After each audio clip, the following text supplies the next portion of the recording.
3 tahun lebih keberadaan Harun Masiku belum diketahui. Mengapa Harun Masiku belum juga bisa ditangkap?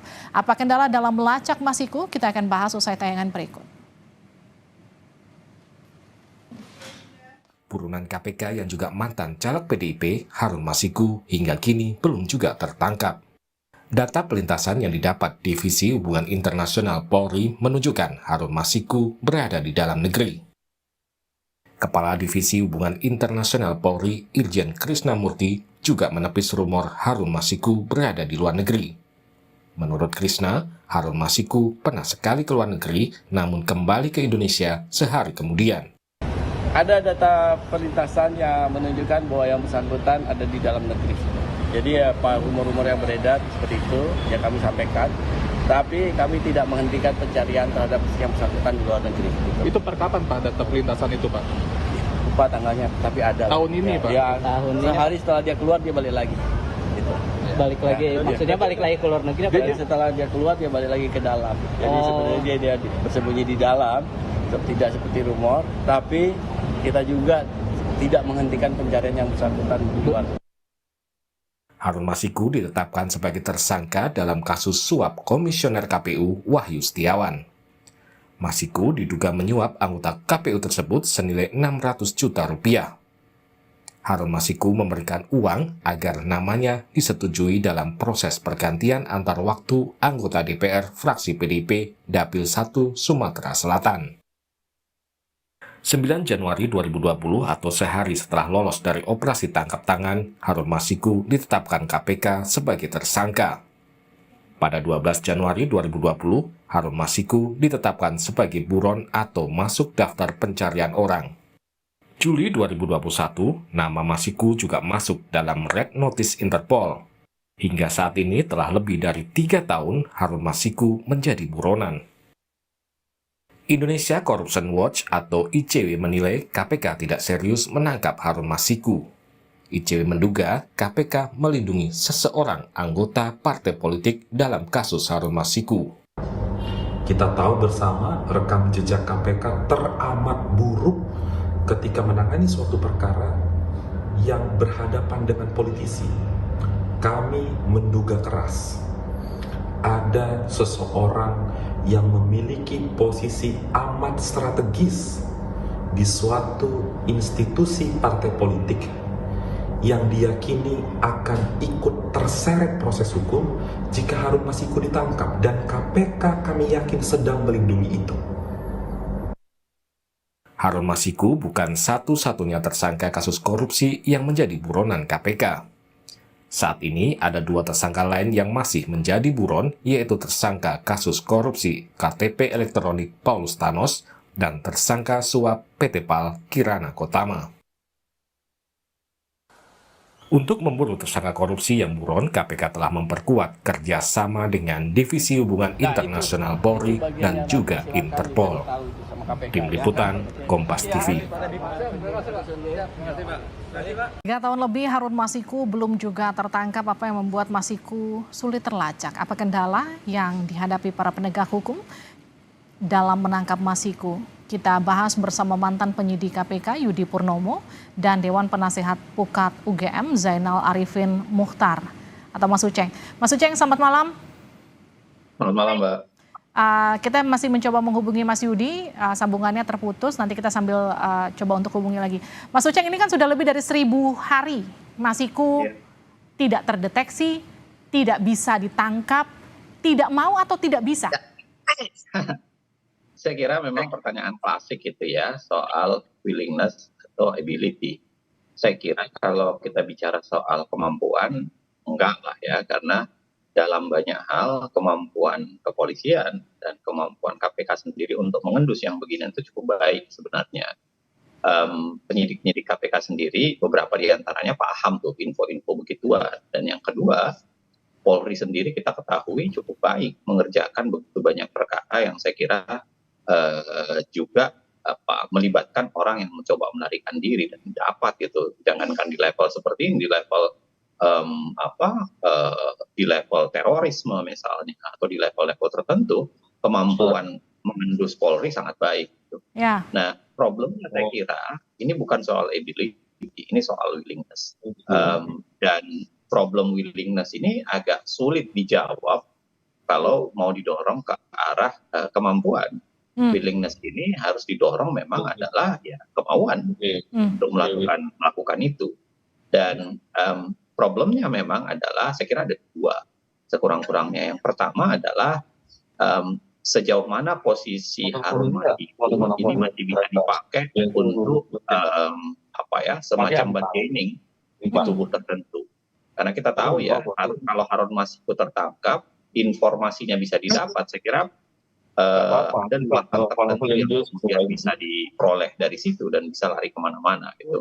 Nah, apakah itu masih akan ditahan seperti itu? Kalau seperti itu, saya kira Harun Masiku masih akan sulit ditemukan. Nah, yang kedua yang lebih penting menurut saya adalah kemampuan untuk melibatkan berbagai pihak untuk melakukan pengejaran. Karena tadi tanya misalnya itu ada di pelintasan orang, ada di data berbagai tempat, saya kira harusnya itu jauh lebih mudah untuk dikejar. Kan kita berandai-andai nih, orang tidak mungkin melintasi batas tertentu kalau tidak punya tanda pengenal kan. Dan tanda pengenal itu kan seharusnya punya data yang lengkap, jelas soal dia alamatnya di mana, orangnya seperti apa dan lain-lain sebagainya. Nah, saya kira dan harusnya kan begitu dia melintasi batas negara, early warning systemnya itu kan harusnya dinyalain tuh. Bahwa ada orang yang sedang DPO itu kemudian melintasi batas negara, lalu kemudian masuk lagi ke kita gitu. Nah, saya kira dua problem ini yang besar ya, kemampuan untuk mengorkestrasi pengejaran, plus yang kedua selama Harun Masiku memang masih dianggap bisa membongkar atau membawa ke pihak-pihak tertentu dan berbahaya untuk bisa mengejar orang-orang dalam kapasitas politik tertentu, saya kira ya memang akan sulit ada kemauan untuk melakukan penangkapan atau melakukan pengejaran dengan baik. Jadi bukan bicara soal kemampuan, tapi bicara soal bagaimana kemudian kemauannya. Saya ke Mas Yudi, ini mantan penyidik KPK. Mas Yudi, sebagai mantan penyidik KPK, saya bertanya sama Anda, seberapa sulit sih Harun Masiku itu untuk ditangkap? Ya, tentu kita bicara mengenai pengalaman ya. Menurut saya, koruptor itu buron 1 sampai 2 tahun merupakan titik psikologis ya. Jadi ketika sampai 3,5 tahun, tentu ini akan menjadi suatu tanda tanya. Ya, mengapa bisa buron sampai 3,5 tahun? Ya, apalagi Harun Masiku selalu menjadi perhatian atau pusat pemberitaan. Bahkan di beberapa tempat dia dianggap sebagai legenda bagi buronan korupsi gitu ya.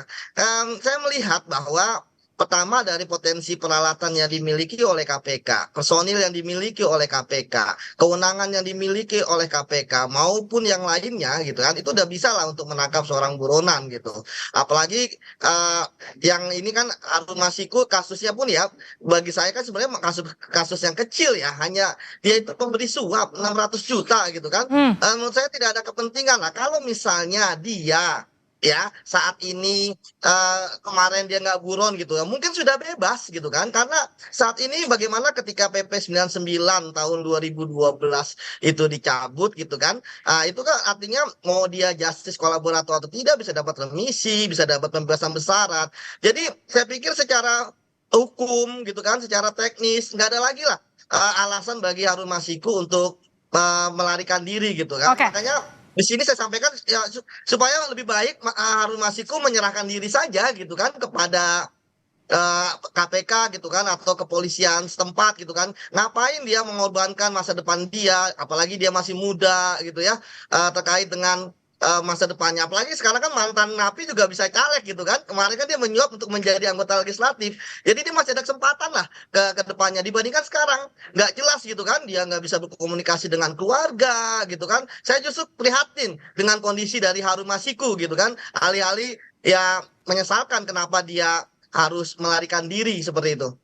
Mas Yudi, ini kan ada pernyataan dari Kadif Hub Inter Pak Krisna yang kemudian menyatakan Harun itu sebenarnya masih di dalam negeri, terdeteksi sehari ke luar negeri, terus kemudian kembali lagi ke dalam negeri. Artinya selama ini kan dia itu ada di Indonesia. Kenapa kemudian masih nggak bisa juga dilacak?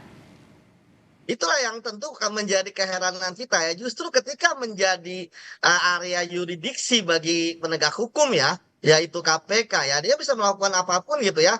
Ketika saya misalnya dengan pengalaman saya ketika jadi penyidik KPK ya, ketika kita mengejar buronan kasus korupsi, berbagai cara kita lakukan. Mulai dari pertama kita melakukan penggeledahan terhadap tempat-tempat yang diduga persembunyian. Kita melakukan pemeriksaan terhadap orang-orang yang diduga menyembunyikan. Kita mengecek ya aliran-aliran transaksi yang diduga untuk membiayai kehidupan dari para buronan tersebut gitu ya. Termasuk juga kita istilahnya mengikuti atau membututi orang-orang yang diduga ada kaitannya yang keterlibatan. Ingat Mbak, 3,5 tahun ini bukan hal yang murah ya, karena tentu kan Harun Masiku ini kan bukan dari kalangan bawah gitu ya, dia kan dari kaum intelektual ya kan, yang kemudian biaya hidupnya, kemudian gaya hidupnya pun juga sudah terpatri, misalnya mungkin dari tempat tinggal, dia pasti ingin tempat tinggal yang nyaman gitu kan, ber-AC misalnya, kalau secara teknis seperti itu. Makan pun juga dia nggak bisa makan sembarangan, nggak mungkin Harun Masiku buron seperti penjahat-penjahat lain,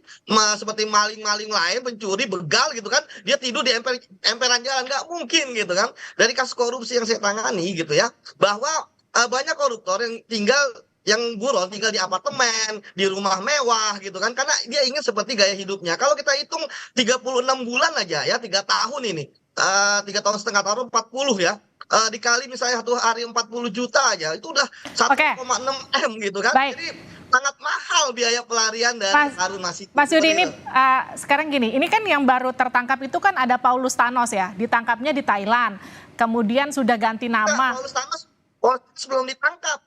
Yes, tapi kemudian sudah ganti nama, sudah ganti kewarganegaraan, tapi kemudian bisa ditangkap, bisa ditemukan oleh KPK.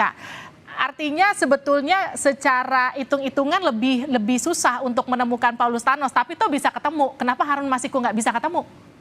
Nah itulah, kan bagaimana cara kita menemukan buronan korupsi? Salah satunya adalah informasi dari siapapun, dari masyarakat, ya kan? Dari masyarakat yang melihat, misalnya mungkin ada turis dari Indonesia yang lihat, oh ini kok mirip yang di KPK, yang buronan KPK gitu. Banyak caranya lah, termasuk misalnya ada tetangga yang lihatin ini kok orang nggak pernah keluar rumah gitu kan, begitu dia ngelihat tuh ternyata mirip. Jadi memang siapa tahu ada informasi juga di masyarakat. Oh ya, tadi klarifikasi bahwa itu hanya diketahui ya, bukan ditangkap gitu kan. Jadi Paulus Thanos masih ada luar negeri. Ya, sekarang sudah berpindah ke warganegaraan.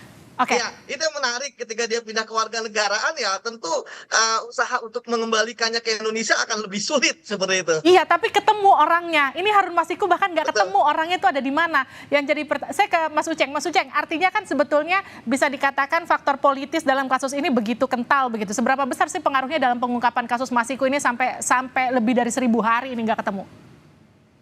Saya tidak buru-buru untuk mengatakan politis dalam pengertian partai politik tertentu barangkali ya. Tapi saya mau bicara bahwa ini kepentingan. Jadi artinya ada kepentingan yang sedang dilindungi gitu.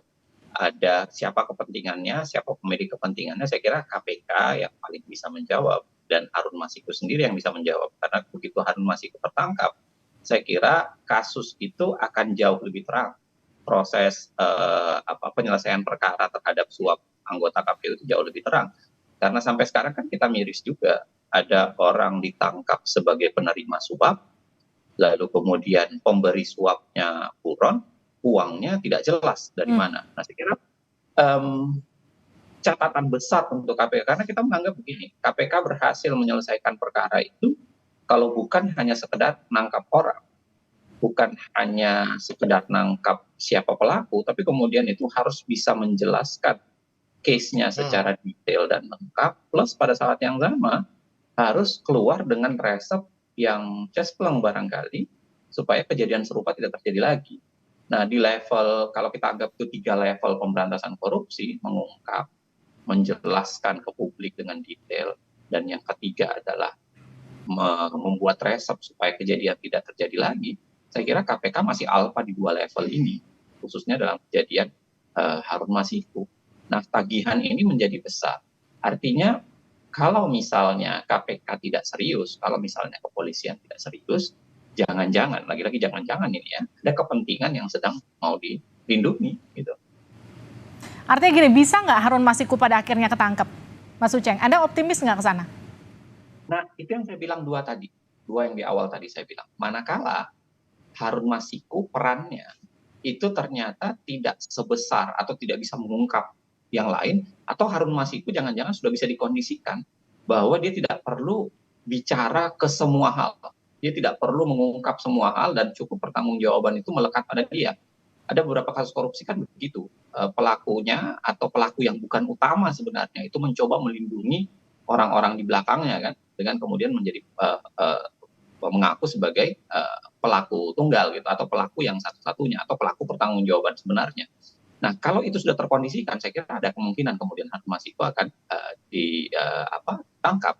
Dan yang kedua, kalau kemudian ada kerjasama yang baik antara aparat penegak hukum, lalu kemudian kelembagaan-kelembagaan lainnya, masyarakat, maupun saya kira kementerian dan lembaga lainnya, termasuk imigrasi dan berbagai lembaga lainnya. Saya kira itu dua faktor penting untuk melakukan penangkapan. Tanpa itu saya kira tetap akan mustahil. Dan tentu perlu kemauan yang sungguh-sungguh begitu untuk kemudian menemukan Harun Masiku. Ya. Terima kasih Mas Uceng, terima kasih Mas Yudi sudah bergabung bersama kami di Sapa Indonesia Malam.